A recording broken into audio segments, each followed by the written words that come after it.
I'd like to call to order this town council meeting on Tuesday, July 14th, 2026. Briella, can I ask you to lead us in the Pledge of Allegiance? Allegiance to the flag of the United States of America and to the republic for which it stands, one nation, under God, indivisible, with liberty and justice for all.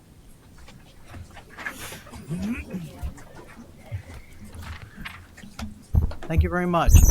Nice job. Nadine? Yes, thank you, Chair Bryant. Tonight, I'm requesting a moment of silence in honor of a member of our community in the class of 2026. Cruz Alves gained his angel wings this past weekend after a courageous battle with the very aggressive cancer, glioblastoma. Cruz was a kind, always happy, smart, young man who loved soccer, baseball, especially watching his favorite Portuguese soccer team, Sporting, and the New York Yankees. He loved his family. He loved his beloved sister, Sophie, whom he lost just 7 years prior to glioblastoma. Friends and the Farmington community, which have shown tremendous support to him and his family, we thank. Please keep his parents, Maggie and Elson, their family, and our friends in your thoughts and prayers as we navigate this most difficult time. Thank you.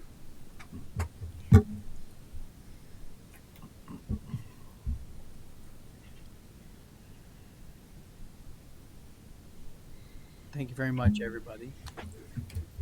We will move on to C, presentations and recognitions. Would you like to lead us off in the Farmington High School girls golf team? Absolutely.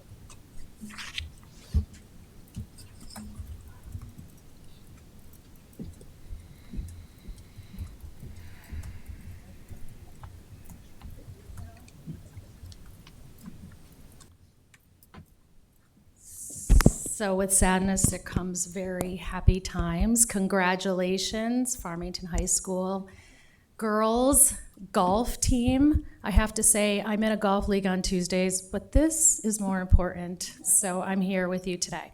So the proclamation today, whereas the Farmington High School girls golf team won the 2026 Connecticut Interscholastic Athletic Conference, CIAC Division I State Championship on June 10th, 2026 at Timberland Golf Course in Kensington, Connecticut.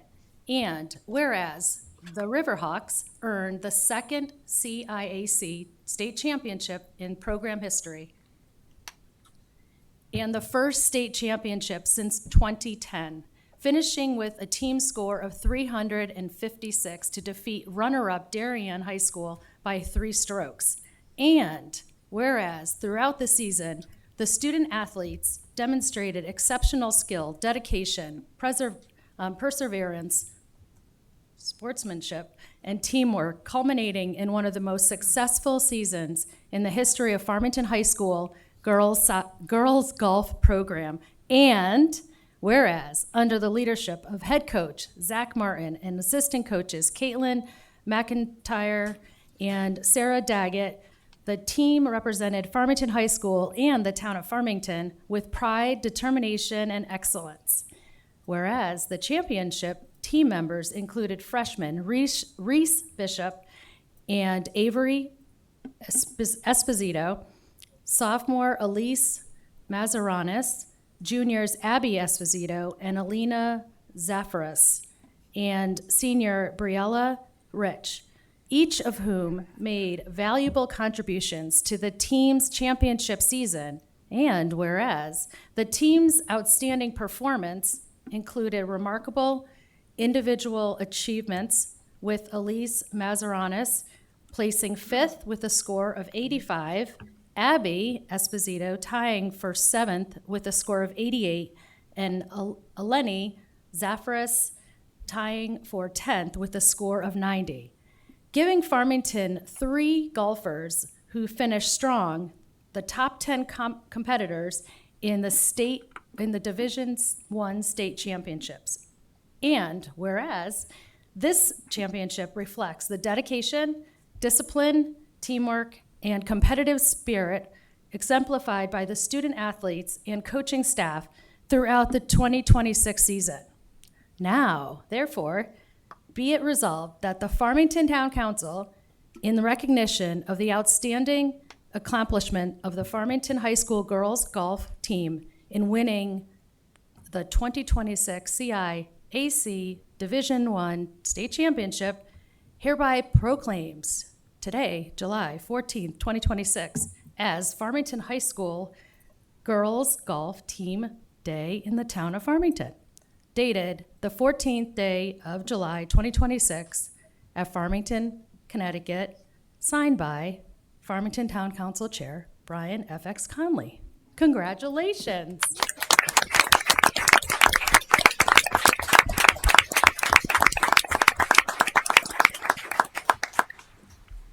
So, Why don't you come up for a picture? All of you. Come on up.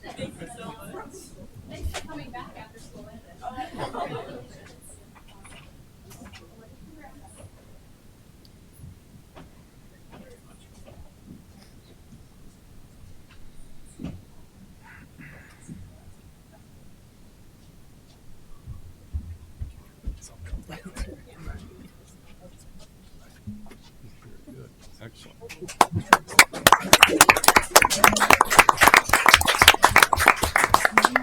Congratulations, ladies.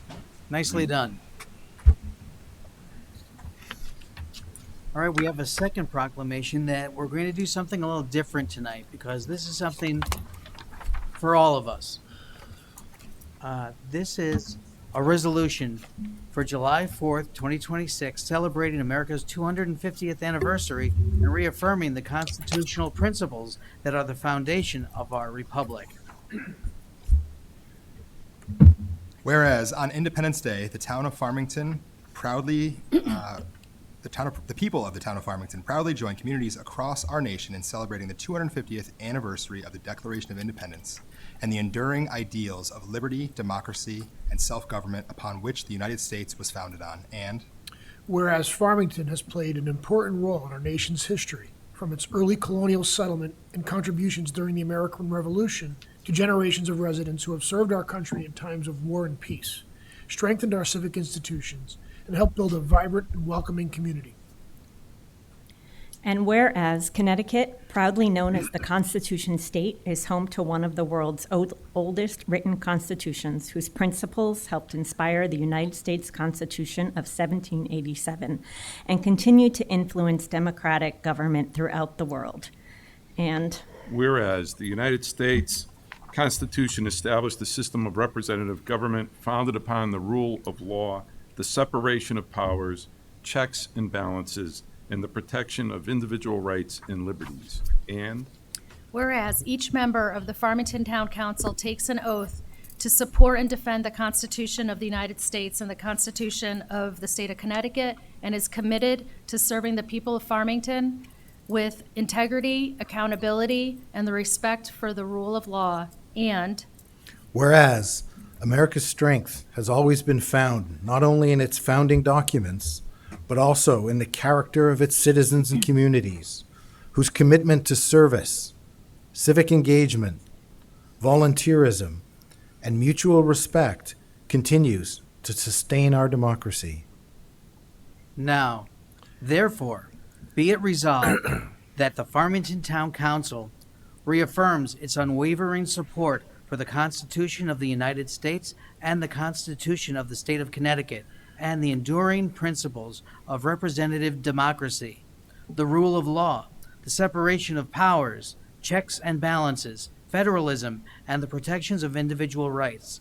Number 2, celebrates the countless Americans and the generations of Farmington residents whose service, sacrifice, innovation, leadership, the civic participation have strengthened our community, our state, and our nation. 3, expresses gratitude to the members of our armed forces, veterans, first responders, educators, public servants, volunteers, nonprofit organizations, businesses, and the community leaders whose dedication enriches the quality of life enjoyed by all who call Farmington home. 4, encourages all residents, especially future generations, to learn about our nation's history, participate in civic life, engaging respectfully with one another, and help preserve the freedoms and democratic institutions entrusted to us. And 5, recognizes America's 250th anniversary as an opportunity to celebrate our shared history, reflect upon our progress, honor our differences, and recommit ourselves to building a stronger, more united Farmington and a brighter future for generations to come. Resolved, adopted, and approved by the Town Council of Farmington, Connecticut, this day, July 2026. Signed, me. Very nice. Well Thank done, you very Brian. much, everybody, Well done. for doing that. That was lovely. Yep. I don't think we've ever done that before as a team. Well done. Well done, Brian. Thank you, Brian. All right.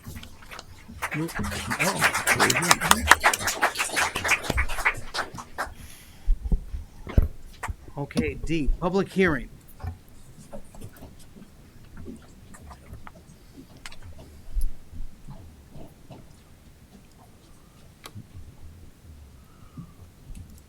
A public hearing on the proposed Meadow Road sidewalk project, option number 2. Kathy? Russ? Oh, please, yeah, yep, thank you. Legal notice, Town of Farmington, public hearing. Notice is hereby given that a public hearing will be held on Tuesday, July 14th, 2026 at 7:05 PM in the Town Hall Annex Council Chambers, 1 Monteith Drive, Farmington, Connecticut 06032, on the proposed Meadow Road Sidewalk Project Option 2. Interested parties are encouraged to participate in the public hearing. A copy of the proposal can be found at https://bit.ly/Meadow Road Sidewalk, or by calling the town manager's office at 860-675-2350, dated at Farmington, Connecticut, this 18th day of June 2026. Kathleen A. Blonsky, Town Manager. Thanks, Mike. Good evening. My name is Kathy Blonsky, Town Manager, and I'm joined this evening by Russ Arnold, Director of Public Works and the Town Engineer. We are here tonight to discuss the Meadow Road Sidewalk Project with a focus on the revised layout referred to as Option 2. We will provide background on the project, review the original 1 alignment, explain Option 2, and outline the next steps. Since some of you may not have attended the earlier meetings, we'll begin with a brief overview of the project and the public process so far. In 2023, the town of Farmington applied for and was awarded a Small Town Economic Assistance Program, or STEEP grant, for the Meadow Road Sidewalk project. The project was submitted as a new sidewalk within the town's right-of-way along Meadow Road between Wisteria Lane and New Britain Avenue. The grant is expected to fund approximately 50% of the total project cost. The remaining 50% would be funded through the town's capital budget. This project was proposed to improve pedestrian safety and access along Meadow Road and to continue expanding Farmington's sidewalk network. These goals are consistent with the town's plan of conservation and development, which supports the continued expansion of sidewalks. It also aligns with the town's strategic plan, which specifically identifies the Meadow Road Sidewalk project as an infrastructure improvement priority.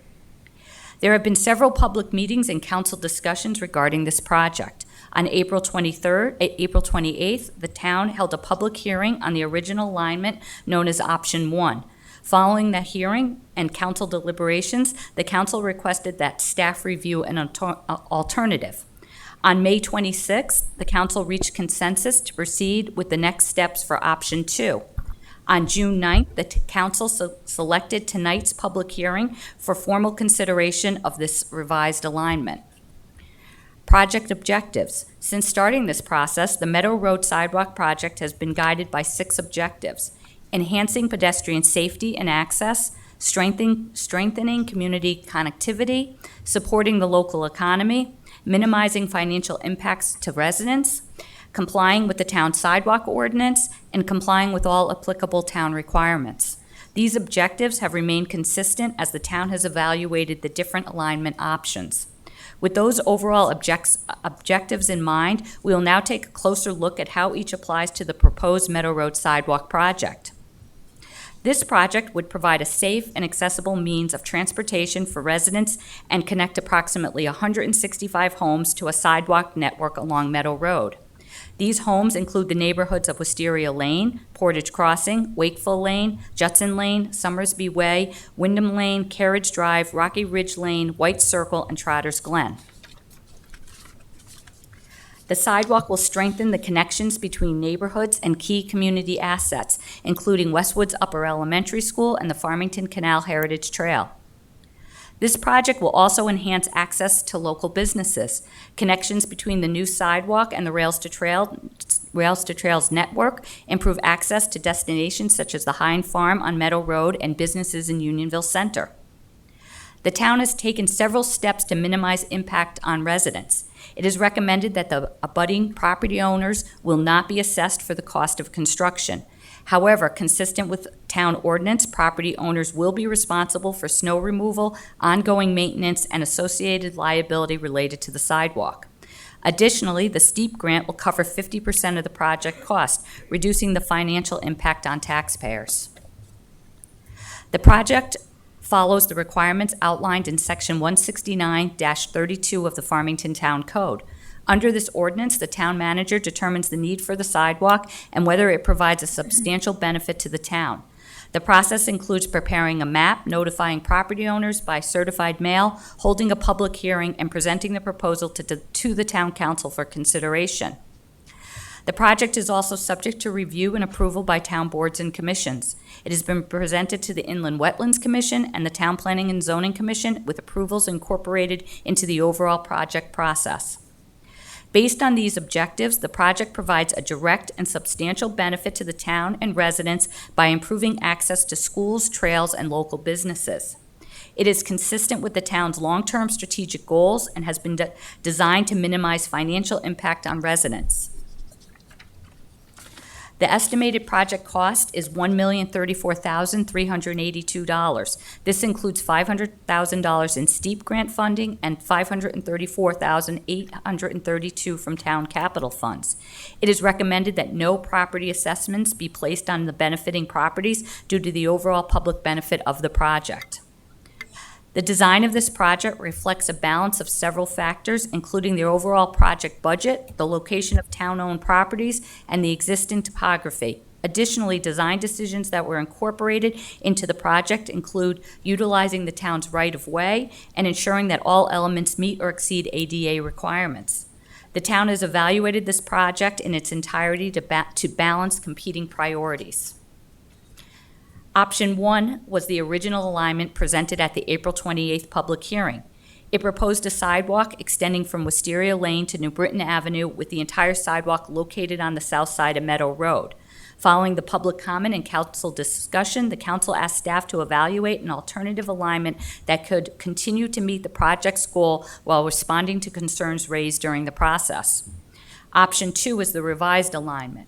Option 2 is now under consideration. Under this option, the sidewalk would begin on the north side of Meadow Road at Wisteria Lane and continue on the north side past Wakefield Lane. It would then cross Meadow Road west of Judson Lane and continue on the south side of New Britain Avenue.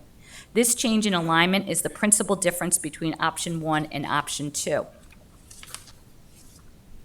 In evaluating Option 2, the town has continued to use the same project objectives established at the beginning of the process. The revised option maintains the proposed connection between Wisteria Lane and New Britain Avenue, responds to the council's request for an alternative alignment, and seeks to balance pedestrian connectivity and impact on residents. Any final design would still be required to comply with the town sidewalk ordinance and all applicable design and town requirements. The proposed sidewalk under the second option would be constructed on the north side of Meadow Road, crossing to the south side of Meadow Road by Judson Lane. It will maintain 5 feet in width, exceeding ADA minimum requirements, and will include ADA compliant ramps at crossings. The sidewalk will be constructed of concrete. The town will work with individual property owners to address site-specific conditions consistent with the approach used during the recent Main Street sidewalk replacement project. I will now turn the presentation over to Russ Arnold, Director of Public Works and Town Engineer, to share the overview of the project and associated project maps. And then okay, Russ. There you go.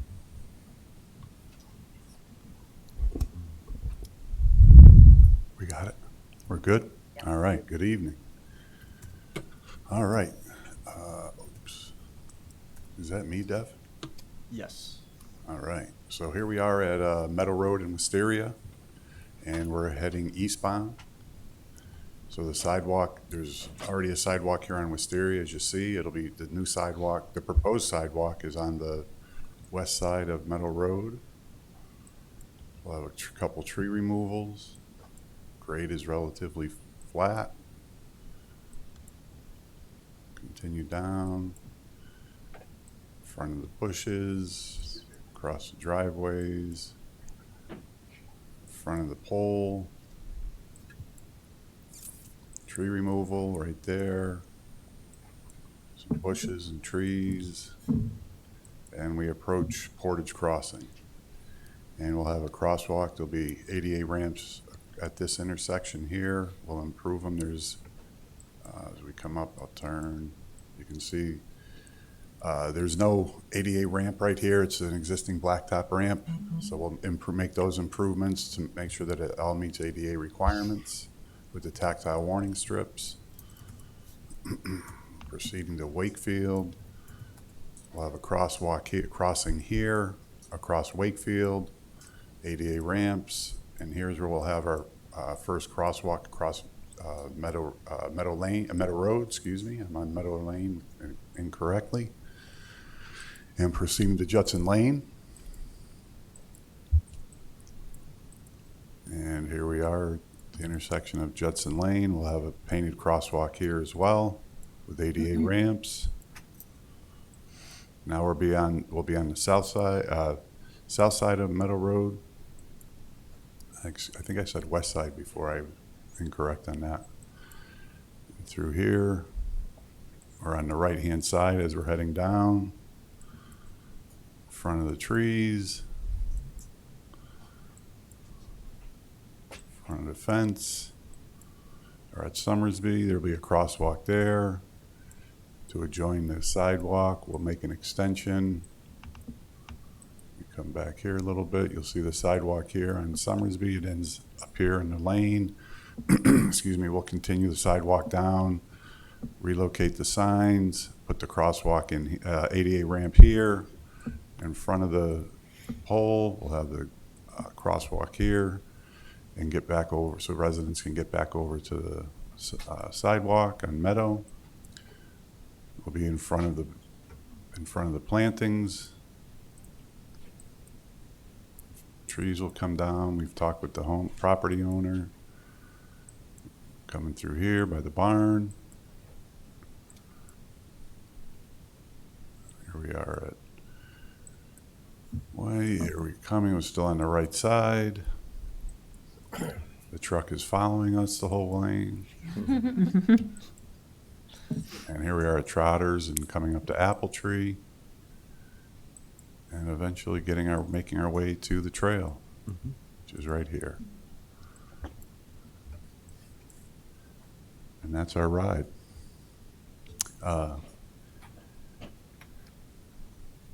One thing, I didn't say, the crosswalks, we're going to have rapid flashing beacons like you'll see in parts of town where you come up to the light, you press the button, the lights will flash. We'll have advanced warning signs as well that'll be lit. They'll flash simultaneously when you press the buttons to cross from one side of the Meadow Road to the other. I think that's about it.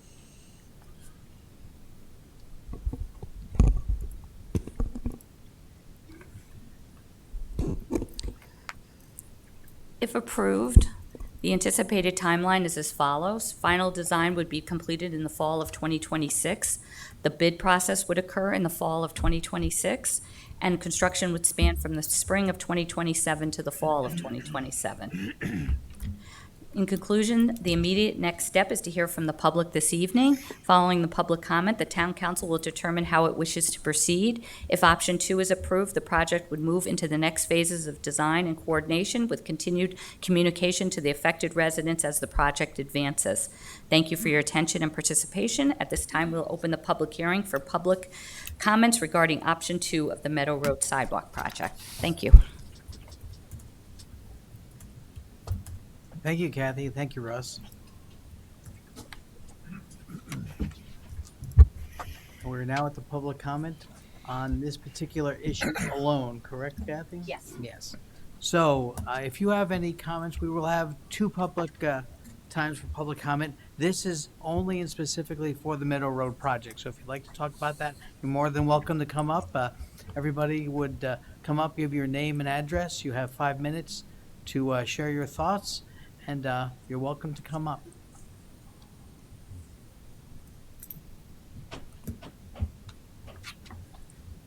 Hi, everybody. I'm Alana Prenovitz, and I live at 15 Wyndham Lane in Somersby. First of all, any sidewalk is going to be better than nothing. So I appreciate that that's going to happen. Mr. Connolly, when you were campaigning, I spoke to you at our bus stop and said nearly every house on that portion of Meadow and nearly every single neighborhood is on the Somersby side, which would be the north side. Which means that all the kids are on that side of the road. And all their friends from school and the school bus are on that side of the road. And I understand that logistically with the trees and everything, it creates difficulty. From my perspective, I would love to see all of the sidewalk on that side of the road, because what's going to happen as my kids go out of Somersby and try to ride their bikes to their friend's house, they have to cross Meadow twice now. And yes, I appreciate that there's going to be flashing lights as opposed to just a crosswalk without them. But somebody was just killed on that street right after school, right when kids are going to ride their bikes to their friend's house. And if they have to cross the street to get to the bulk of their friends' houses, how is that safer? Yes, it's safer than nothing. It's safer than no sidewalk at all. And again, I support any sidewalk over no sidewalk. But I would like to see the sidewalk on that side of the road, because the purpose of a sidewalk is for safety. It's to connect the community, and it's to be able to use. And if all the people have to cross the street, is that really providing what it's intended for? Thank you. Thank you, Alana.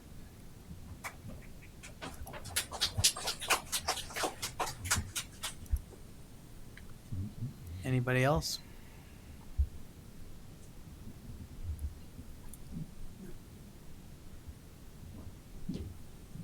Shaky here. All right. All right, name and. My name is Albert Petrauskas. My wife is Jane Petrauskas. She owns the property on 355 Meadow Road. I commend the lady, and I'm exactly in the same camp. We love the idea of a site block. It's a wonderful thing. I think it'll bring the community together. I think that it's a dangerous road, and we need something there, but I don't agree that it should be on the south side. That's a ridiculous situation, because you had 7 crosswalks. All the population is on the north side.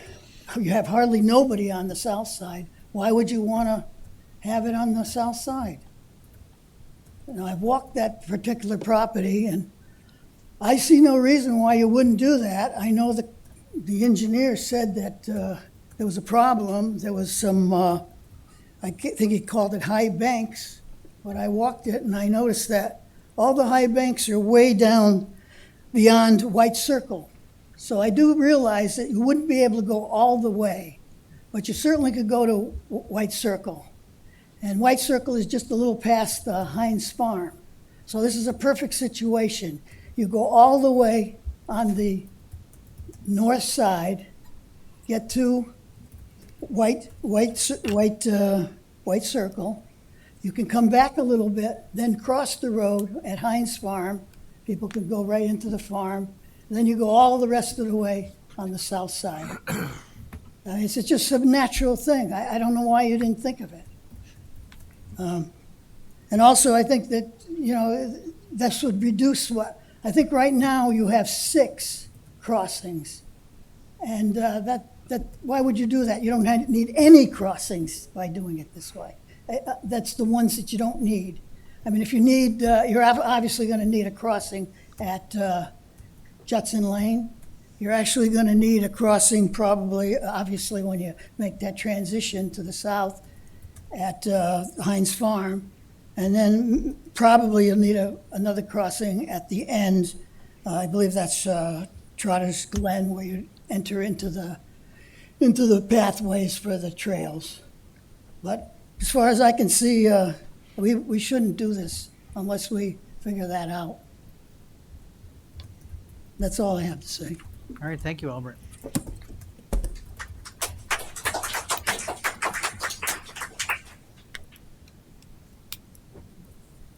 Anybody else?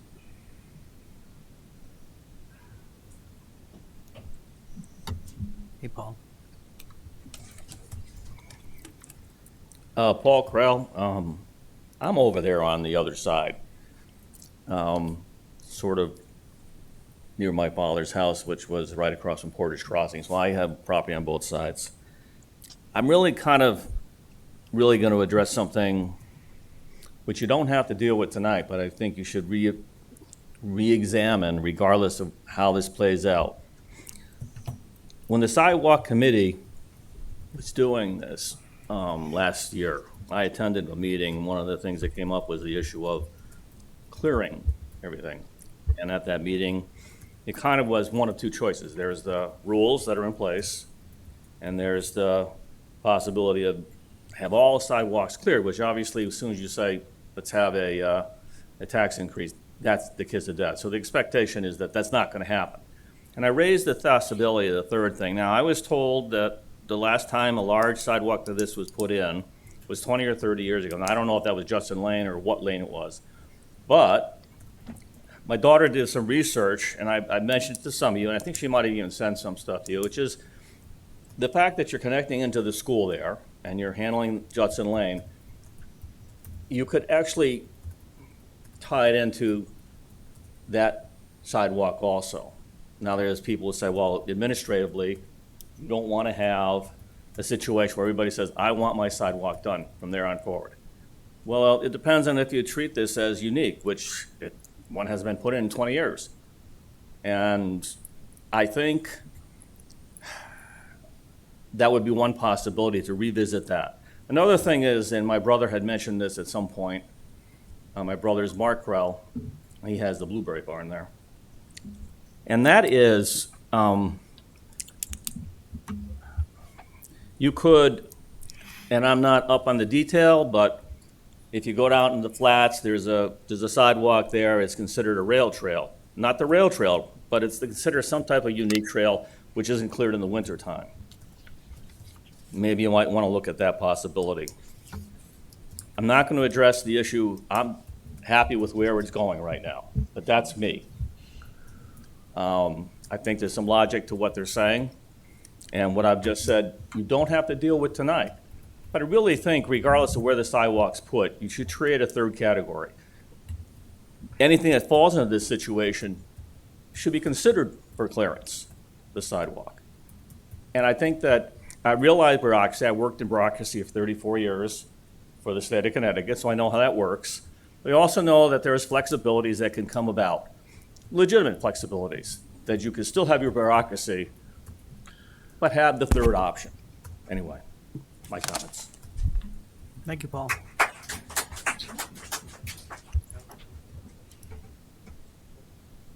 Is there anyone else who would like to speak? Come on up. Hi, my name is Kevin Jha, and I'm the owner of 318 Meadow. So when talking about option two, so I think the most important thing to consider is safety. I heard Ross said, with the crosswalk and there are a lot of like flashlight and also some like signs, warning signs. I think this will not only provide the safety for the pedestrian, but also I'm thinking about the safety for the drivers. So the cyclists, motorcyclists, and the drivers. We all know what happened on May 18th. So we all know the speed on that metal road is too fast, and there's no enforcement. So I think with those safety, approaches in place, that will help to reduce the speed of the traffic.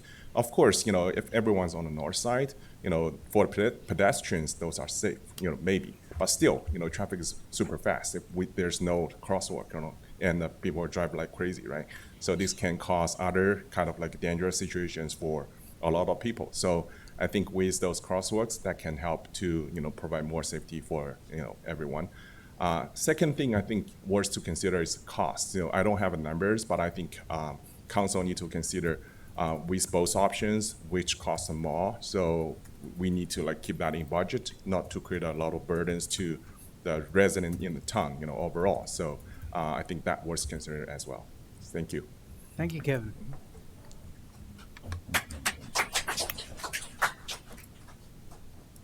Is there anyone else who would like to speak?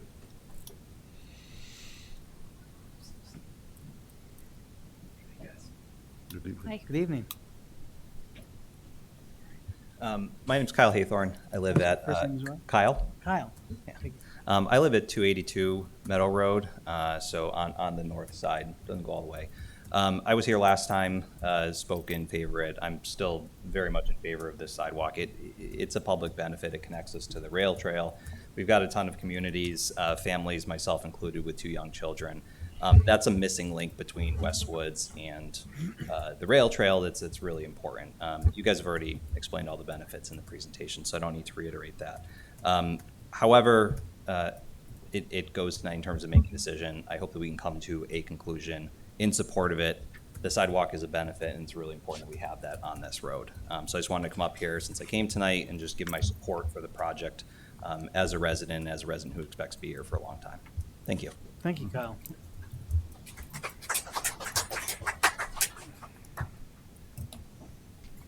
Is there anyone else who would like to speak? Seeing no takers. Oh, we do, please.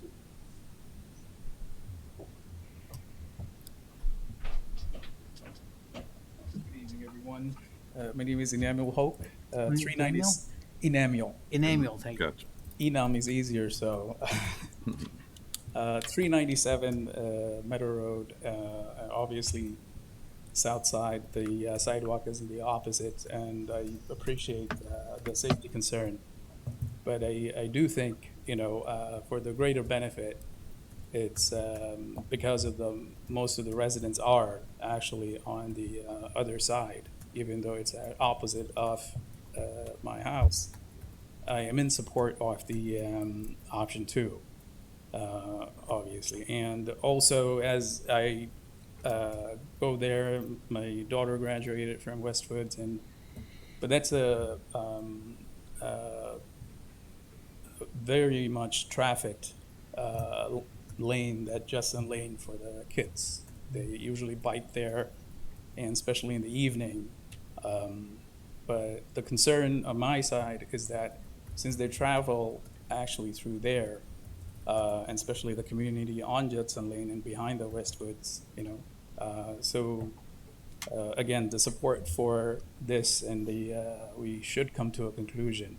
But that would, I think, also for the highly trafficked Judson Lane will definitely benefit as actually it crosses on that side, and then moving forward from there to north side to connect New Britain Ave. So that's all I have to say. Thank you, Enamil. Appreciate it. Is there anyone else who would like to come up and speak? Seeing no one, do we have any hands raised online? Not seeing any hands, but we'll give it another moment. Going once? Going twice? Anybody? All set. All right, this hearing is closed. Thank you very much, everybody, for your comments. Appreciate it. Thank you for coming.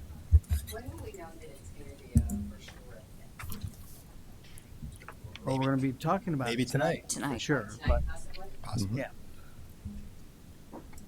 We'll have our next steps tonight. All right. That was our public hearing. I don't see that we have any new items. We now have time for public comment for anything else someone would like to speak about. Since we've covered the Meadow Road, we can leave that aside. If you have something else you want to share, please give us your name and address, and you've got a couple of minutes. Beyond Meadow Road? Oh, No, it's not about Meadow Road. oh, all right, yeah. I'm on Meadow Road and my property and my 5 3/4 acres, but I'm also a member that's in the garden plot. And I noticed that there's a bicycle committee meeting tomorrow night, which I'll probably attend. It's one of the issues on there, it's about parking on the sidewalk. Now, I think you guys should just be aware, I mean, where I use the road coming in on the side, there's a lot of people that are along the main road where the sidewalk is, and they gotta go somewhere, and I'm not quite sure if the intent is to pull them off the sidewalk and move them more on the grass, or to bring them off both. I just would suggest that you might wanna talk to some of the folks that have their plots there.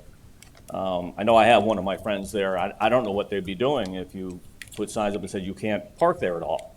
Just a comment. Thank you very much for sharing that.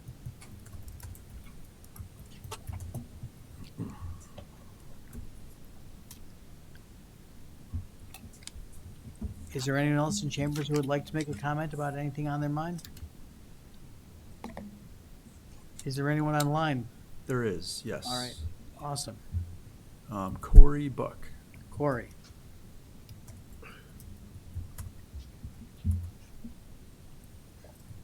All right, Corey, I think you can go ahead and unmute yourself, and you should be able to speak. Can you hear me now? Hey, Yes. Corey, how are you? Doing well. I live on 683 Plainville Ave, and I'd just like to comment about the sidewalk. I am definitely in favor for it. The only thing that I would say is with the speed that everyone's talking about and traveling, as someone that walks my dogs on the side of the road, I always cycling and riding bicycles on the side of the road. The biggest thing is the speed with the narrowness of the road. So I just would advise you guys to look at where the crosswalk is going across the street there, from the north side to the south side. Think about putting potentially a speed bump or a raised sidewalk so it wouldn't force people to have to slow down regardless on that road. And that is all I would like to say. Thank you. Thank you for your comments, Corey. I appreciate it. All right, is there anyone else online, Devin? Not seeing any other hands. All right. Going once, twice. Oh, yes. No, that's okay. That's why we're here. Aside from the sidewalk. I went to the meeting last night for the property, the Bridgewater property. And I just want to, again, we spoke about this at one point. I just want to implore, we have this beautiful town, right? This gorgeous river, great schools, right? Except our back is turned to the river. Right? We have the back of a Stop and Shop and the back of a CVS and the back of a Dollar Tree. And we have all these housing needs, and I understand that. But we also have the main commerce that we have in town is the mall, which is not the center of town. So most of us kind of go to Bristol or go to Simsbury or go elsewhere to do our things. And I would implore the town that as we are looking at future development projects, we have a wonderful bike trail. We have no town center whatsoever, right? I grew up in Glastonbury. We have town center, the green. You go there, take prom pictures, people walk. But Farmington really doesn't have that, and what they do have isn't large enough to really enjoy it or accessible. And the traffic doesn't help. We could theoretically, I understand costs and everything, be connecting Old Farmington to Unionville along the river, right? We could utilize this river as walking, as community. We could be putting more than just one restaurant in the entirety of town on the river, right? With half of its parking lot, with this entire parking lot taking up the river. There's a reason that the waits there are so long. It's the only place where the townspeople can go enjoy the river.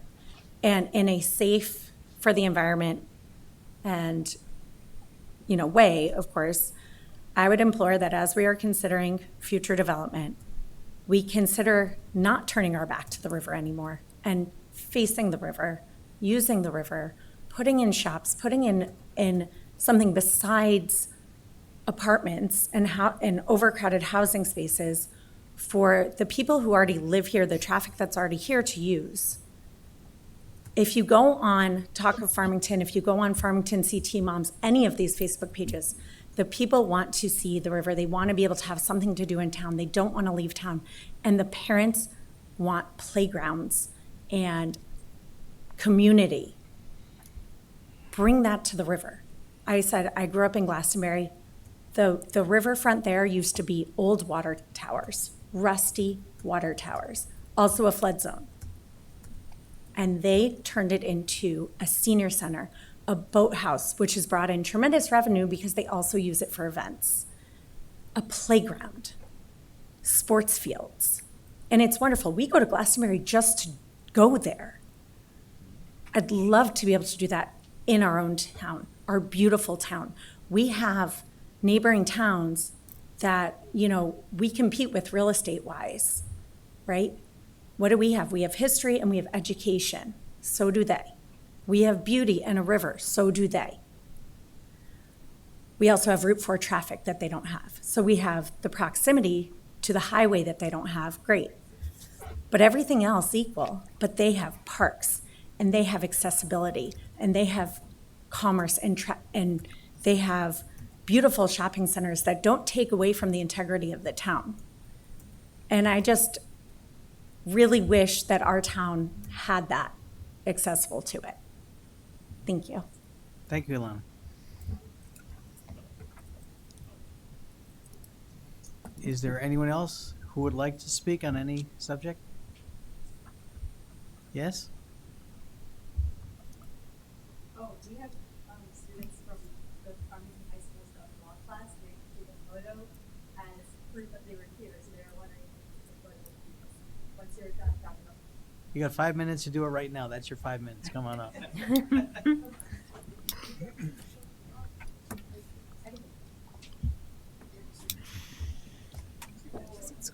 No, I'm not in the class. I'm here as moral support. You came and it's not even your class? I came last year, so I was like, Wow. Good for you. You really love government law, apparently. Come on up here. Ladies, gentlemen, come on up here.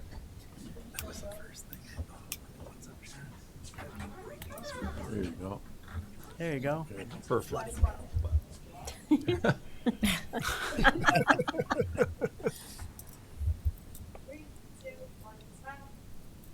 Thank you so much. Okay. You're very Thank welcome. you. Thank you guys for coming.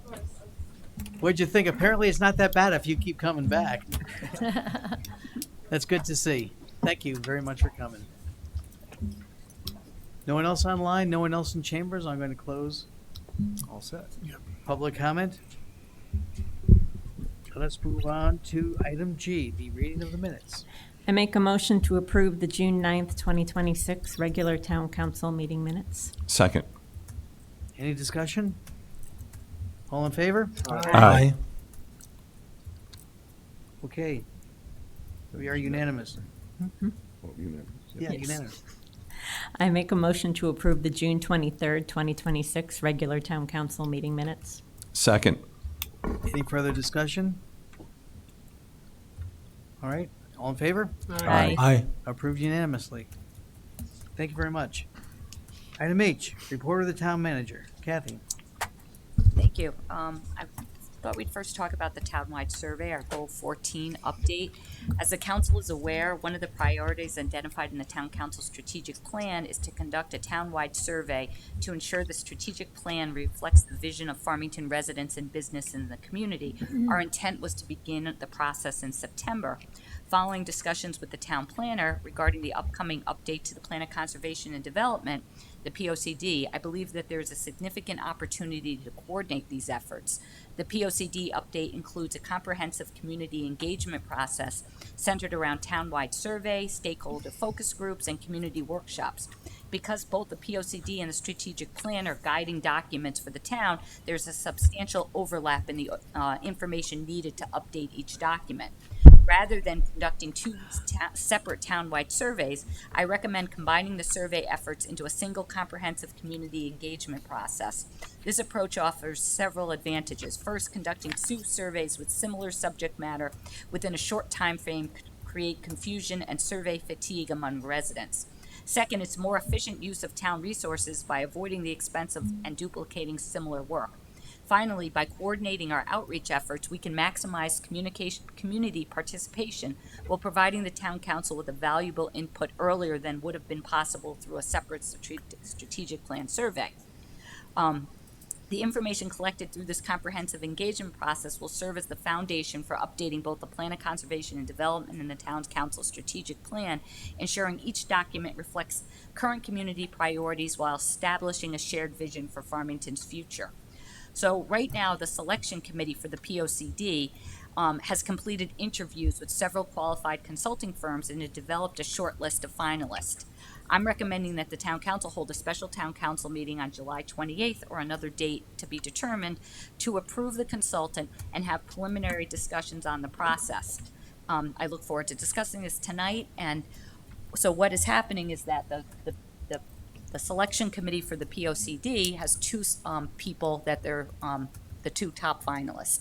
So the staff has met myself, Rose, and Kat, asked both of those finalists if they could give us another proposal to include the townwide survey component, adding the council to it. It's very, very similar. It's just, I think of it like another arm to it. So it's putting that together. And they are supposed to give us their proposals by the end of the week. So when they give us our proposals, the selection committee is going to recommend one of those. I'm encouraging us to have that part of the proposal with the council participation of the updating of the strategic plan, which would be additional survey questions that are related more on our side, even though the questions that they're asking for this POCD are very, very similar to the same ones. So it's just a few different ones, prioritizing, but also giving us a report. They'll be updating the POCD, but what they'll be giving us is they'll be analyzing our data based on the strategic plan. So that's what part of the proposal would be. So my thought would be is that in July, if we could, we'd have a special meeting. Shannon first would go over, which I think would be helpful for the council, is that what is the update of the POCD, just so how that works, the process. We haven't done it in a long time. The engagement process of it. Then we talk more in length about what the proposal would be to add the council part of it, the strategic plan survey into it. And then ultimately, the council is authorizing me to sign with the person that they pick. And we do that too. So that would be hopefully at the end of July. And that in September, the group, we'd have a special, in September, whether it would be the second September town council meeting or another meeting, the survey group would come to the council. It would be a public hearing. It would be a workshop, and you, as the council, would be a stakeholder that would talk to the survey group and say the different things that you, as a group, are interested that would go in these survey questions. And you would be the stakeholder group, the council one. I anticipate one meeting, potentially another, that you would be able to get your input. Then the consultant, as part of now updating the strategic plan, POCD, goes out and they're going to all the other stakeholder groups, which we talk about in July and how that process works. But they'd be cultural districts, the community, boards and commissions, town staff, everyone to kind of gather, doing like back what we did, I think Bill and I mentioned, like the charrettes, this type of idea. And so all this community engagement's going on at the same time as the consultant is working on the questions that are going to go out. the questions go out, the survey, we market that as much as we possibly can. We get the survey questions back, we get the community input. The consultant analyzes both of those data. It's all the same data now. They go to update the POCD, and then they give us our analysis for the strategic plan, priorities, funding, different things of that nature, which is a little different from the POCD. And then we, as the town, then either determine whether we can update our own strategic plan, which we've done in the past, or we could ask them to actually help us update our strategic plan. And what I think is very cool is that even though we've always had a POCD and a strategic plan for over 20 years, now you're actually doing them at the same time. So they're merged together. They're the documents that are really leading the town.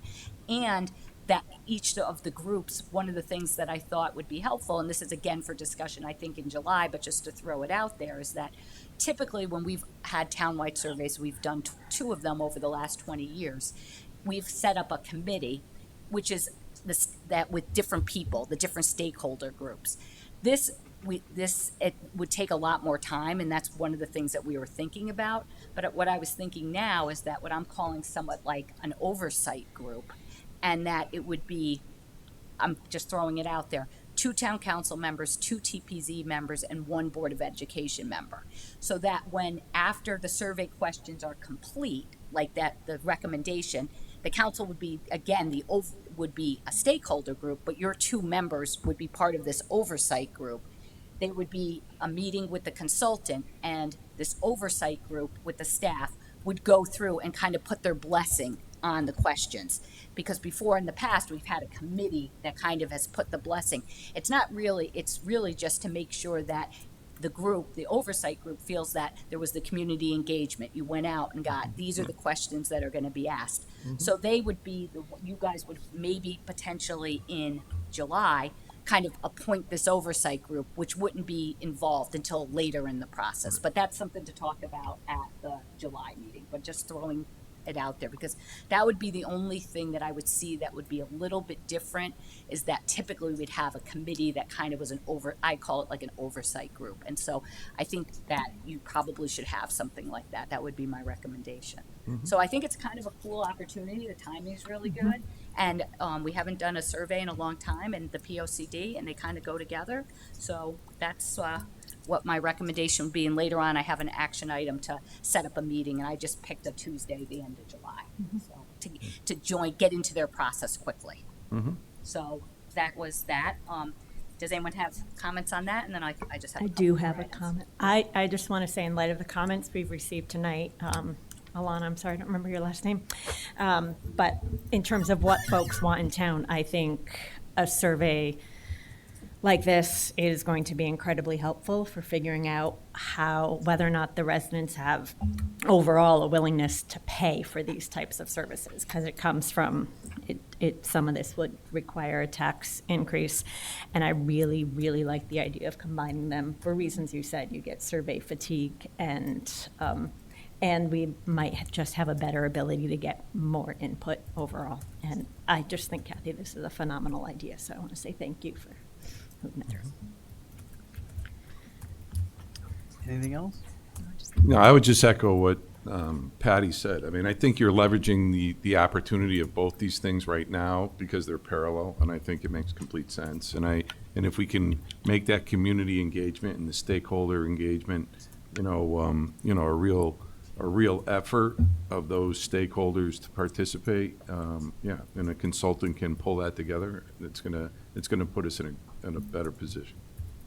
Great. Kathy, when was the last time we did a survey? Was it over 10 years? It's definitely, it's close to probably 11, I think, off the top of my head. Okay. Yeah, so So we've it's done. due, we're due. Yeah, we did one, and then we did one about 10 years, and now we're close to probably a little longer than 10 years. So I think it's definitely time to. It's time. do it. Brian, I wrote a little bit, but Go right ahead, about go right this ahead. event Go for right the American 250th celebration. So It seemed like everyone really enjoyed themselves. We had about over 2,000 people there. The fireworks were great. It was a really nice community event. Avon wrote us a nice letter saying they really enjoyed participating with us. It was, it was regional, it was community, it was, history. So I think people that went really enjoyed it, and for the first time of doing something like that, I think we got a pretty good turnout. 2,000 people seemed pretty good. Absolutely. I think it seemed pretty good. So thanks to, the committee and then the town staff on both Avon and Farmington side. So, and we got a lot of donations. So it really, knock wood, didn't cost that much money for us, which was even a benefit too. So that's really good.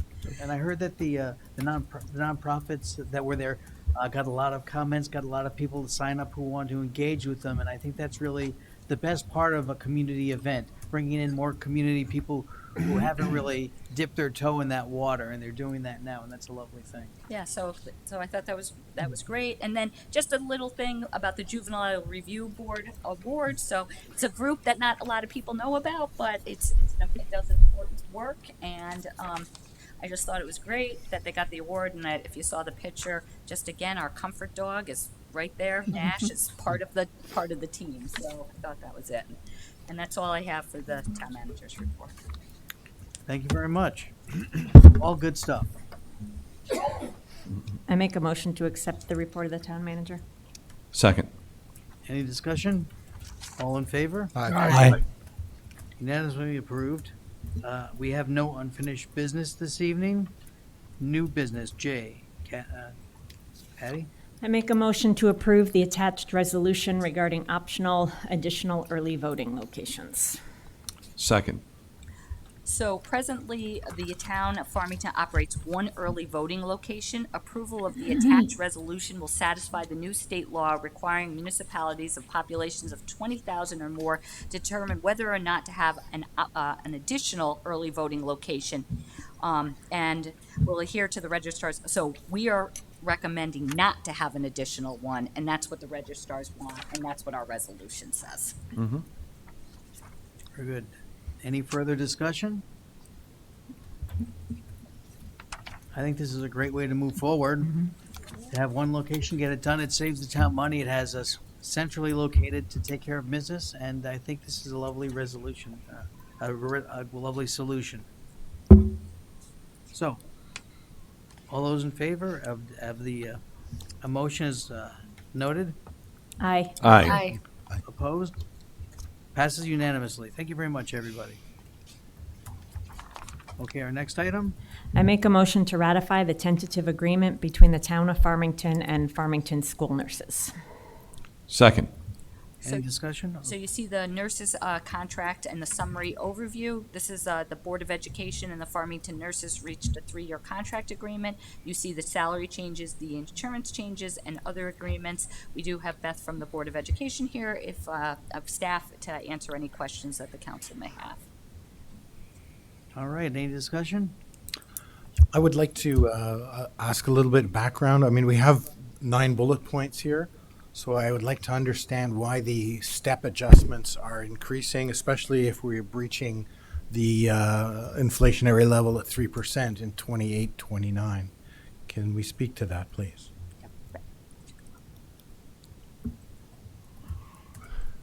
So is the question around the percentage increase or how the step is just to clarify your question? Is why at these levels, what was motivating it to go above the 3%, especially in the 3rd year? To go above the 3%, I mean, if that was part of the negotiation process, I can certainly look into that and get back to you as to why specifically we got to 3%. It would have been negotiated as part of the discussion, so there would have been a proposal and a counter proposal, and that's where we landed for year 3. I do have a question. Do you have any other questions? Oh, let me hold for Yeah. now. I might come back. Oh, If okay. that's all right. Brian, can I jump in? Sure. Beth, can you talk a little bit about the history of the nurses' contracts to the extent you can? I know there were some earlier collective bargaining agreements where the nurses were the deals weren't, the contracts weren't as, what's the word I want to use? Robust or generous in terms of the increases that nurses had received. And correct me if I'm wrong, this was part of an effort to kind of bring our nursing staff and our nursing team in alignment with the our competitor, districts, so to speak. Yeah, so maybe to clarify, the step adjustment is where we've added a new top step and dropped the old bottom step. And that is in an effort to bring up the nurse contract, which makes it attractive for recruitment purposes and for retention purposes. As part of that initial first year, we also are freezing the nurses who are not on top step, so they have an additional year before they reach top step. So in year one, they are only getting the GWI, and going forward, they would be getting the GWI plus step. It's true that this is one of the hardest positions to fill in the district, is it not? Right, it has been a challenge, and so, in an effort to retain and to recruit those nurses, being competitive is important. Right. What do we give for PTO days for nurses? Ooh, I don't have that answer in front of me, but I can. Okay. get that. My only thing on this contract and for some of the other, I don't want to say just paid differently. So like main office staff and maybe, I'm not sure how the paraprofessional staff work, but one thing that if the district was able to do going forward that I think is, like there's a lot of the nurses have families. Like I know, I get a call from a nurse I feel like every day during the school year, but and it can be really hard with the pay time off days because they're really strict. So if you don't have enough of them, then it's an unpaid day, and there's a lack of flexibility for some of the things that some of the other staff members. So as a district, I would love to I think it's regardless of what you do with salary, an extra day here or there, if you're covering one day from a staffing perspective, I think is a greater benefit than maybe we realize. So just something to be for the sake of discussion. Yeah, thank you for that. Patty, do you have any questions? I don't. I will say that I think these increases are reasonable and appropriate. I was on the negotiating committee for the nurses the last cycle through. So I think this is in line. Actually, Beth, I assume this is fairly in line with other contracts that the school is negotiating with staff or other. Yeah, we've also done a similar contract with the nurses previously too, so this is aligned with. Thank you. Is the premium? Yeah, I would have a Oh, go comment ahead, if I Dave. could, Bruce. So a couple things. One, nursing's changed a lot too, right? There's a lot more responsibilities in this position than there has been when I was in school and you got a little scrape in the playground you went in, right? There's a lot of different medications that have to be administered during the day and tracked and so forth that really has made this position a really critical position as far as what the daily life in a school is. And so my question is, are we on par with the towns around us, regardless of what these percentage increases are embedded in this contract? It's a moment to talk about, are we in line with the folks around us? Are we staffing our nurse offices as much as other towns are? And because I have heard things over the years that maybe nurses have been stretched a little bit, as far as responding to the number of responsibilities that they have. And certainly, this is my opportunity to find out a little bit more. Yeah, and I can't speak to the specific workload of the nurses, but I can certainly get back to you on that. But this does help bring us more in line with competing districts for salaries overall. And one of the things that was approved in this budget is a 0.5 increase to the nurses, so that's also part of this. Mm-hmm. Nadine, did you have anything before we go to Bruce? Okay, just floor is lastly, yours. the last bullet about the addition of grievance procedures. Can you talk about what those are and why they were added? So my understanding is there weren't formal grievance procedures previously in the contract. They just wanted the ability to, they had negotiated the ability to have the grievance language in the contract. I don't have the specific language in front of me. Are they just like a strict employment at will? They're not part of a formal organization like some of the other union groups are. They don't have a collective bargaining unit per se, and they're not paid like FTEs either. They're paid a salary. Correct. Right. They're not they're not counted as FTEs. Right? Well, yeah, I mean, we would track them as FTEs, Right, but but they they're- are paid at salary. That's right. Yes. All right, sounds like we All are set. all set. All right, so all those in favor of accepting this motion as written? Aye. Aye. Opposed? Passes unanimously. Thank you all very much, and thank you for your answers. Thanks, and for Beth. your Thanks, presentation. Beth. All right, let's move on to our next item, J3. I make a motion to accept the proposed Meadow Road Sidewalk Project, option 2, as presented. Second. Any discussion? Keith? I'll keep it short because we've done this a few times. I'm in support of the project as it was presented tonight. I do think, there's plenty of intelligent things that were said as far as which direction the sidewalk to go. But when we look at the, I forget what slide it was, but the objective slide, I think it had 6 things. And this plan checks as many boxes as we can within, budgetary constraints, trying to keep things as cheap as possible, trying to keep things as affordable as possible for taxpayers, and with safety in mind.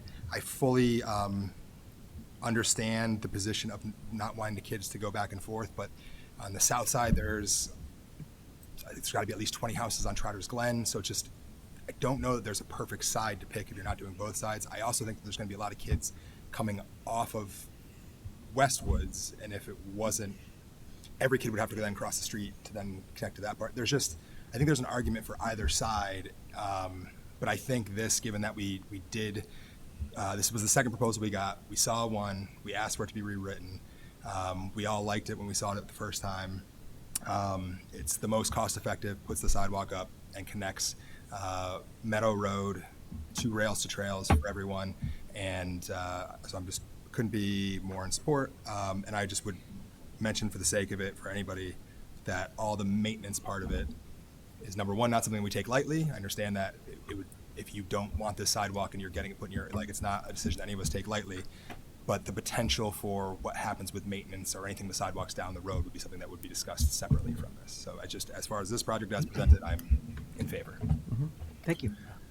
I echo Keith's comments. I'm very much in favor of option 2 as presented. We were at the hearing in April, and it was a long meeting with a lot of different competing points of view with respect to what would be the appropriate side of Meadow Road to place the sidewalk, and that's why the council took the time to ask Russ and the town engineering team to come up with this option, because we had some concerns about the original presentation. I think those concerns have been responded to well. I don't pretend that this is going to be the absolute perfect solution, but on measure, I think this is a better approach than what had been originally presented.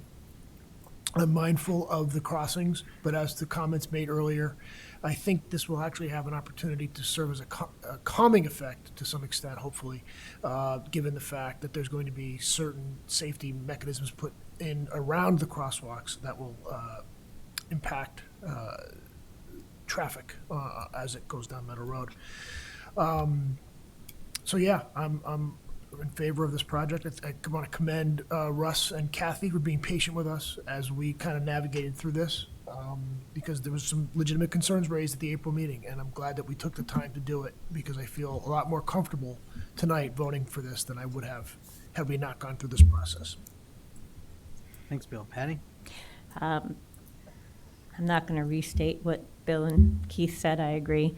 I want to add that it's my recollection from our last meeting and our last discussion, and I ask Russ or Kathy to correct me if I'm wrong, that part of the reason as well why we have to have the sidewalk on the south side of the street for the portion it is because we'd have to purchase property in order to have the sidewalk on the full north. We don't have the full easement. We'd have some problems with the topography for Okay. sure. So we didn't really talk about having to purchase it, but whether, if we were going to do it and the topography, we may be heading down that route. Okay. There's the additional expense of retaining walls as well. And things like that. Okay. And even though the full portion of that side doesn't have all of those grading concerns, it would be more dangerous to have people cross and then cross and then cross in order to get around the grading concerns. So for that reason, I think this is the right approach. I thank everyone for coming, giving us comments at the last public hearing and at this one, so that we can consider everything, all these issues. And I'm very excited for this project. I think it's going to connect a lot of people to the Rails to Trails, to Westwood School, and it'll be good for the community. Thank you, Patty. Dave? Yeah, I would just echo all the comments that have been already talked about from my colleagues. And the only maybe comment I would add is certainly I understand that this isn't completely down on the north side all the way down to New Britain Avenue. But I think we struck a tone from our first meeting of looking at this again with staff and having them take a real hard look and make the kind of moves that we were hoping they would leverage, so that it would be a betterment from what that original option one, as presented was. And I think they've done that. And I think we've taken the crosswalks, we've minimized them. I think the crosswalks that we have right now are at good locations on Meadow Road, where Meadow Road does have some sightline issues in certain areas, and I think staff has really taken a close look at that and really has kind of made sure that we have the sightlines that we need for these crossings to be as safe as possible. So from my vantage point, I think what Keith said, we've checked a lot of the boxes, maybe not every single one, but I think we've checked a lot of boxes, and makes this option very palatable to move ahead and to see actually constructed in a year or so. Thank you, Dave. Aileen? Brian, I don't have anything else to add other than I continue to be in support of this option 2. I think from a safety perspective and the connections and keeping the community and the kids being able to flow and the families using sidewalks, I think it's just the right move. And it's been a long time coming. So look forward to seeing it progress. Thank you. Hey, Bruce? Like the rest of my colleagues, I think we're in a better place. Clearly, option 2 is better, safer than option 1, for all the reasons that have been mentioned. And I think, like the rest of you, after we make our vote on this, we know we're not done with sidewalks, and we have more issues and things to deal with. And we've heard a lot of feedback from our residents on the snow issue and on the maintenance issue, and it's incumbent on us to look at creative solutions and understand greater feedback from them. And I know that's on all our minds as well. So I like where we are and where we're going, but we have more work to do, and we all know it. Thanks, Bruce. I just want to say the one thing that we have not acknowledged here is what got us to this point. And I have to say a huge thank you to Kathy, your staff, a huge thank you to Russ for not just the work that he's put in initially, the work he put in thanks to us, all the changes that came back because of the feedback he got from us, from the neighbors. And I want to thank you for talking to the neighbors directly up and down that street. I don't think there's anyone in town who knows that street better than you right now. And that's a lot of work to make that happen. So we did not arrive at this lightly. There was a lot of stuff that went on behind the scenes, and a lot of the questions that came up that were absolutely discussed and brought up as well. And I think we came to about the best decision we could.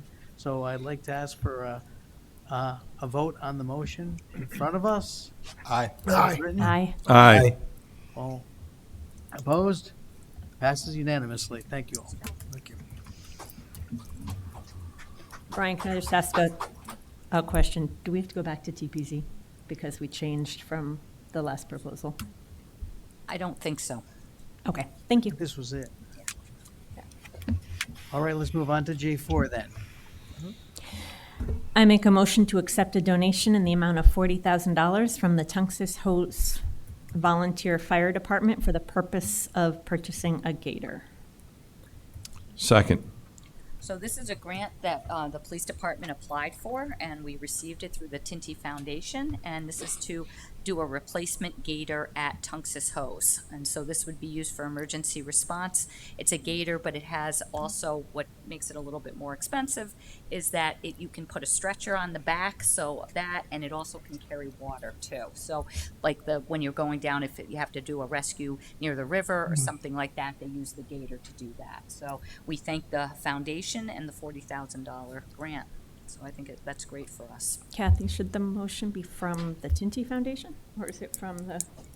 We're accepting it from Tunxus Hose. Okay. So they gave it to Tunxus Hose. Our rules are that now Tunxus Hose is giving it to the town. Okay, thank you. Thank you for that clarification. Any further discussion? Seeing none, all in favor of the motion as presented? Aye. Opposed? Passes unanimously. Thank you very much, everybody. All right, let's move on to J5. I make a motion to award bid number 381, Police Department Partial Roof Replacement Project, base bid and add alternate to Gold Seal Roofing LLC of Middletown, Connecticut, at a contract cost of $390,000. Second. I was just reading. This is to award the contract to Gold Seal Roofing. It's our low bid. We have checked their references. We're familiar with them, and it's to do both the roof and the adult. So the staff has reviewed everything and found it to be satisfactory. We have enough money in the capital budget and with the bond to cover this. Beautiful. Any further discussion? No. All right then. All those in favor of the motion as presented? Aye. Opposed? Passes unanimously. Thank you very much. Let's move on to J6.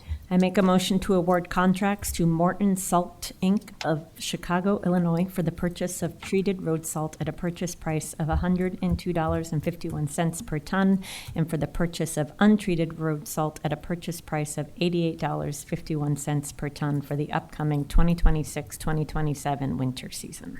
Second. So this is a motion is to contract with a vendor to supply treated road salt and untreated road salt, which would be used by the Highway and Grounds Division on snow and ice covered roads and sidewalks during the upcoming season.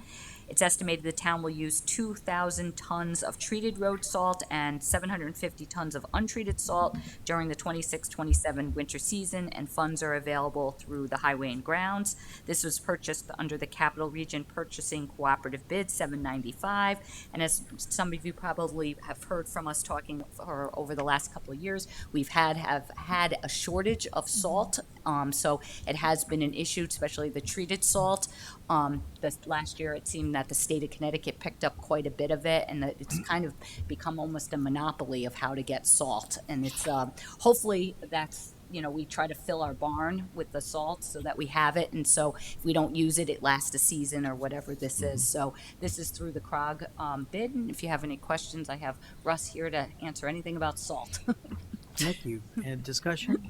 Any questions? Yeah, the only question I had was on the Capital Region Purchasing Cooperative, is Morton the only one, or Morton is the only one? So that answered that. I haven't, so that answered that. Would you prefer And diamond salt? And then. Diamond Right, salt versus right, Morton yeah. salt? And then the second thing is, how does this compare with the pricing from last year? Has it gone up 10%, 15%? $10 a ton. Okay. Okay, thank you, Russ. What I would like to understand the difference between the treated and the untreated salt. What is it treated with, and when do we use one or the other? I'm good. I got a little bit of an education myself today about this. So Kathy is our resident salt expert as well. So this year, Dave, that's a good question. We switched, I'm going to go back a little bit. We switched to going to straight salt back in 2006, and we were paying about $50 a ton back in the day. We had multiple bidders back in the day. One of our big ones, they bailed out last year. They didn't bid. Morton was the only sole source. They're again the same sole source again this year. Their salt is treated with molasses. It has magnesium chloride, sodium chloride, molasses, and there's a agent in there that they put in that makes it, basically, it's a tackifier, and it won't let the salt coagulate and clump up. And that's a very minor piece, but it's all very clean. There's really not a lot of harsh chemicals. It's salt, magnesium chloride, sodium chloride, and the molasses. So that's what the salt is. And we use the treated salt, goes down to about 0 degrees. The untreated salt goes to about 20 degrees. So that's why we have more of the treated. We use the untreated straight salt for when it's really not so cold out. So we have some on hand, not wasting the expensive salt when it's 24 or 25 degrees out. We'll use the straight salt to save money. That's the reason we split up to that quantity. Brilliant, thank you. Yeah. Are any questions over here? I have a follow-up question from, I know that under our MS4, that I can't remember what it stands for, permit, and Deep's also focused on road salt. Is there a difference just from like a runoff perspective between the treated and the untreated salt? Because No. they both have salt. The difference is the molasses Okay. that gets added, but it's all magnesium, and the magnesium gets added, but it's really the sodium chloride is part of the majority. And we put it down at a very low rate. We're about 200 to 250 pounds per lane mile. There are other towns who are significantly above that. You'll notice if you drive through towns during or after a storm, what we call is running water. It looks like it rained. It's because they're using an amount of salt more than we do. We tend to wait, and because it's so expensive now, it's more than doubled in 20 years. We hold off. We do a little pre-treat prior to the storm, and we hold off and we start plowing. And instead of plowing it off and putting it into the gutters and shoulders, we hold off until the end, and then we salt again for that last little bit. But we've gotten pretty good at it over the years since we went to the straight salt. 20 years ago, it was a big concern. Everyone, but the sand, going back to the MS4, which is municipal sewer separate storm systems, that DEP imposed and EPA imposed back in 2004, it became a real problem. We were having a lot of discharge into our streams and our brooks with the sand.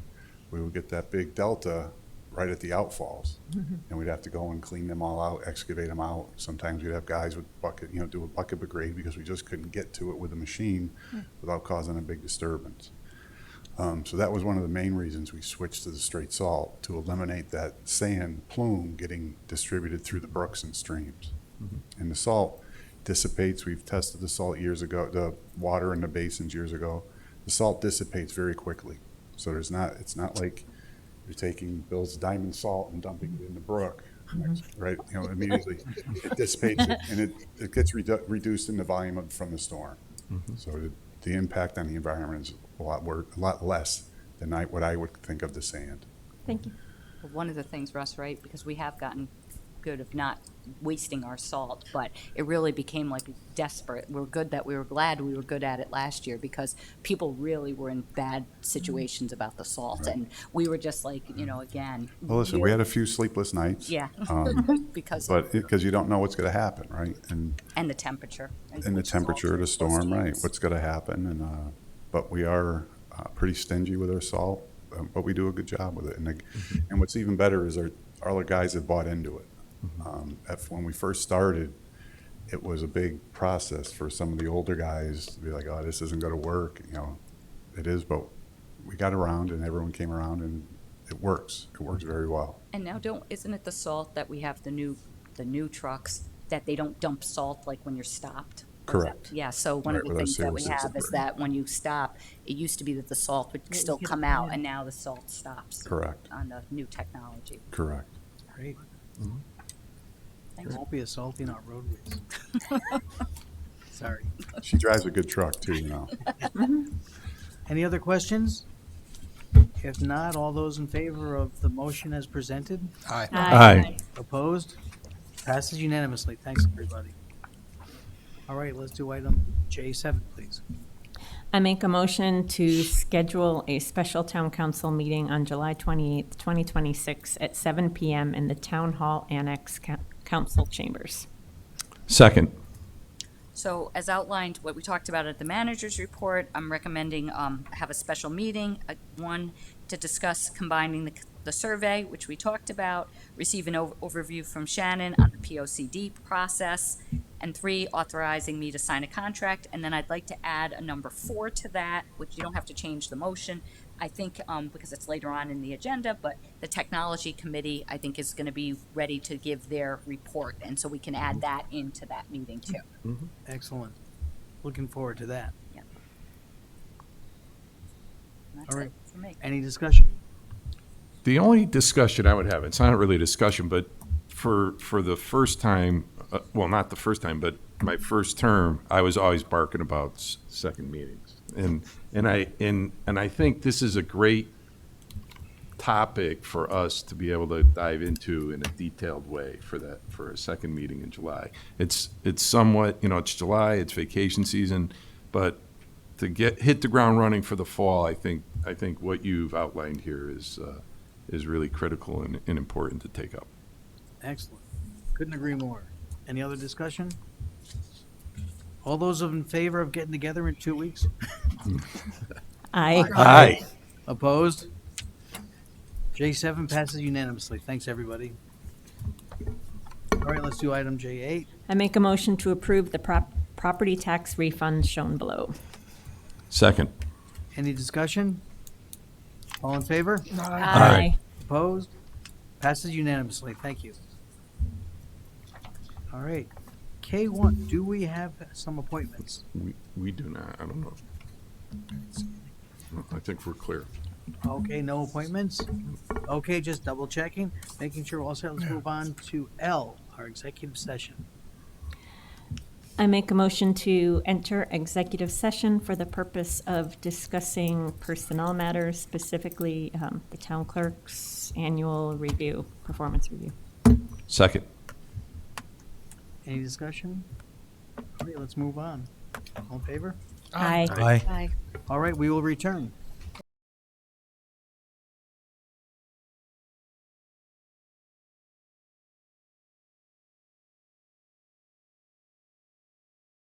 All right, we are back in session.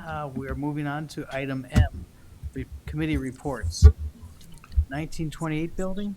1928 building, we had a meeting on June 23rd. We had a meeting scheduled today, but it was canceled. But really, it's the end of this project. The meeting really is, at this point, really, the project is 99.5% done.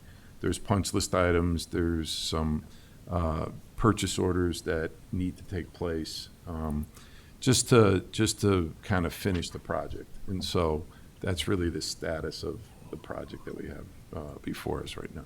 Excellent. Bruce, Ad hoc Technology Committee. So the technology committee's completed the vendor interview process, and we've selected a preferred vendor. And our next step is to present our recommendation to council. And as Kathy mentioned, we'd like to potentially add that to our meeting towards the end of July, along with maybe a demo to show everybody where we're headed. So part of what we have in our solution is going to modernize the town's website, but also really enhance the user experience and improve our engagement with town residents and bring productivity improvements to town staff. Some of the highlights that we're planning to add in with it, a resident portal so that residents can access information, request services directly from the town, view those resources, track their interactions in one place, modernize our website and content management system. Right now, it's very difficult for town staff and others to access documents, get to those. We're going to really improve the navigation search functionality and reduce the number of clicks it takes to get things. We have access to everything now, but it's sort of you have to know where to find it. So it should be much easier once we implement the new system. We'll be able to enhance notifications across the board, so residents could subscribe to agendas, meetings, topics of interest, receive automated notifications.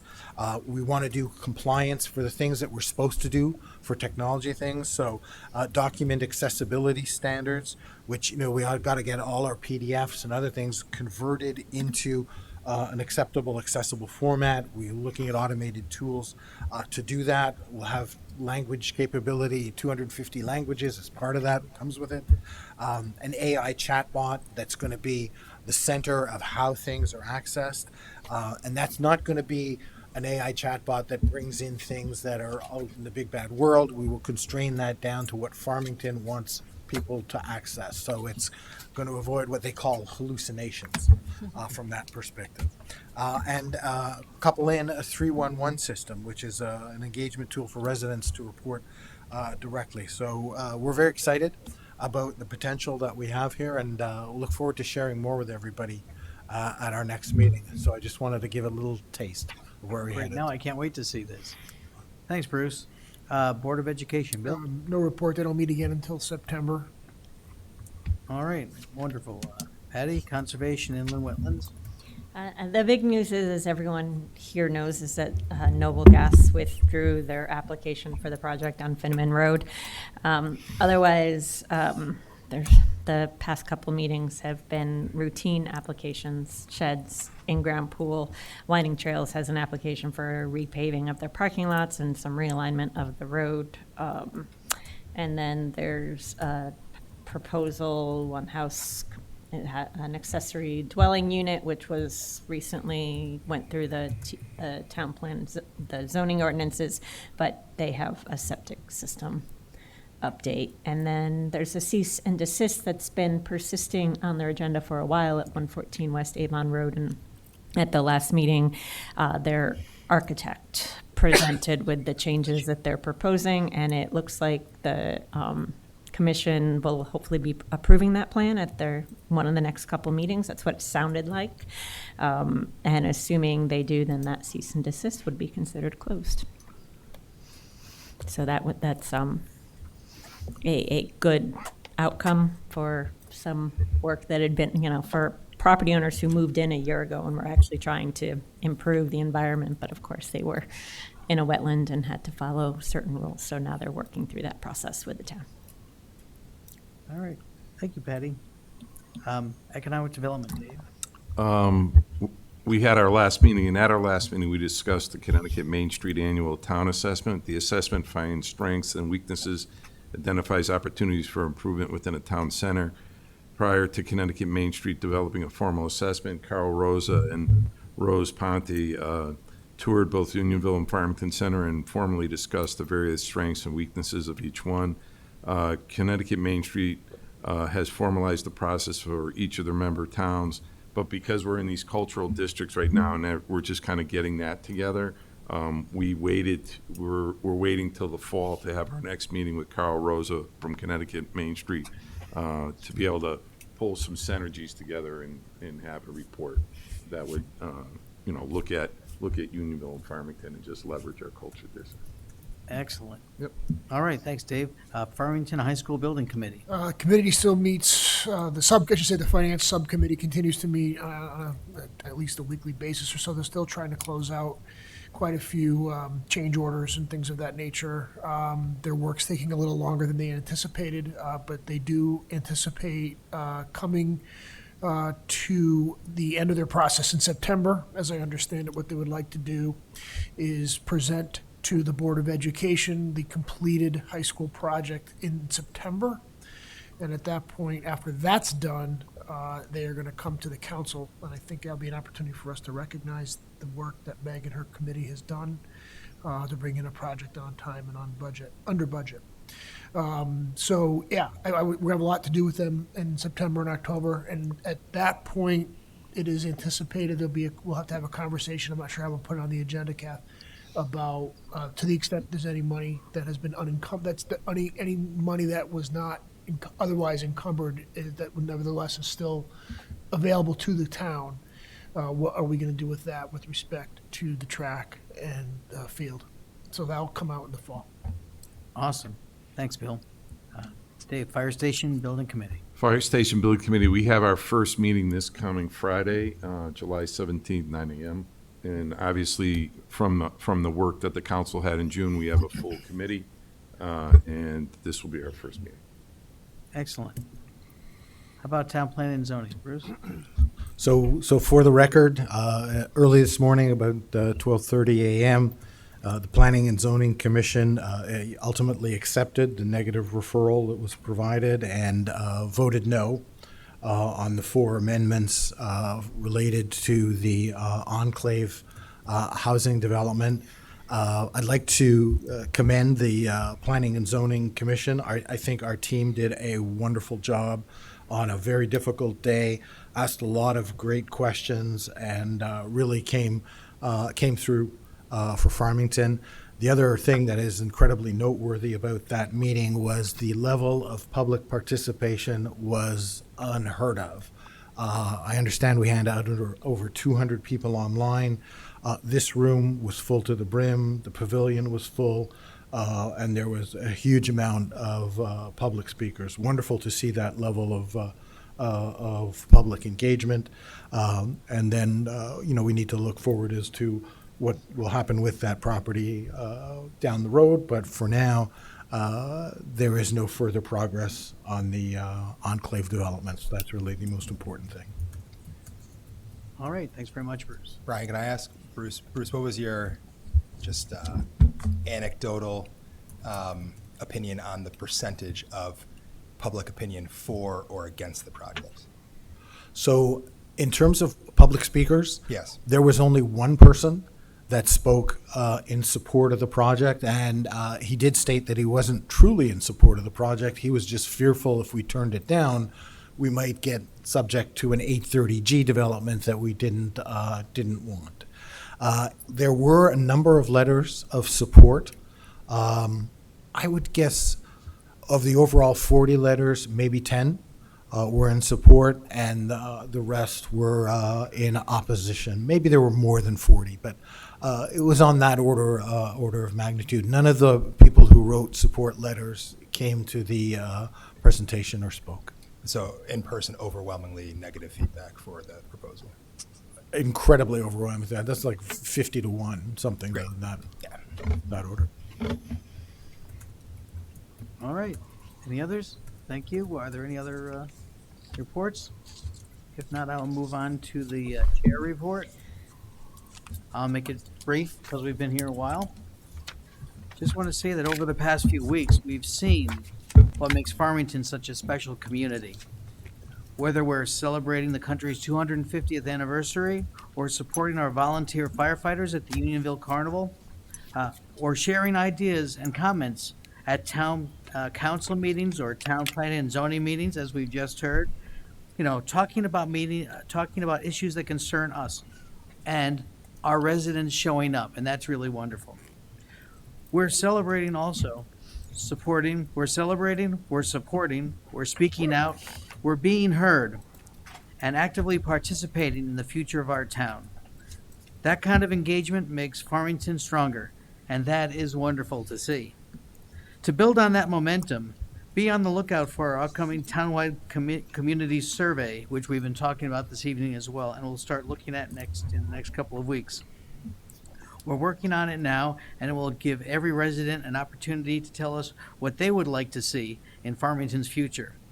And to keep that conversation going, I'm launching a new community engagement program I'd like to call Common Grounds, Coffee and Conversation with Brian. I'll do my first one on Saturday, August 1st, which is in a couple of weeks, and it's an informal opportunity to talk about the issues, ideas, and opportunities that matter most to you, and I hope you'll join me. That is my report. Thank you very much. Very good. Brian, do you know where you're going to be?